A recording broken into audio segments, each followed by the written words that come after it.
ఇప్పుడు తీసుకుంటే 10,000 వస్తుంది రైతు బంధు. కాంగ్రెస్ అధికారంలోకి వస్తే 15,000 వస్తుంది.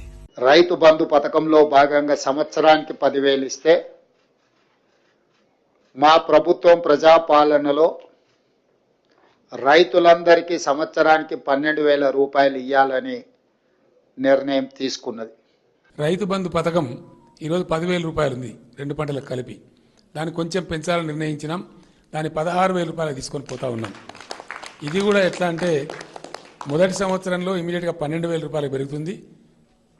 అది ప్రతి సంవత్సరం కొంత పెరుగుతూ 5th ఇయర్కి వెళ్ళేటప్పటికి 16,000 రూపాయలకు చేరుకుంటుంది. ఇప్పుడు తీసుకుంటే 10,000 వస్తుంది రైతు బంధు. కాంగ్రెస్ అధికారంలోకి వస్తే 15,000 వస్తుంది. రైతు బంధు పథకంలో భాగంగా సంవత్సరానికి 10,000 ఇస్తే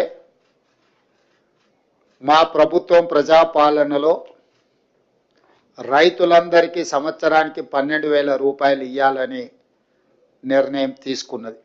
రైతు బంధు పథకం ఈరోజు 10,000 రూపాయలు ఉంది, 2 పంటలకు కలిపి. దాన్ని కొంచెం పెంచాలని నిర్ణయించినాం. దాన్ని 16,000 రూపాయలు తీసుకొని పోతా ఉన్నాం.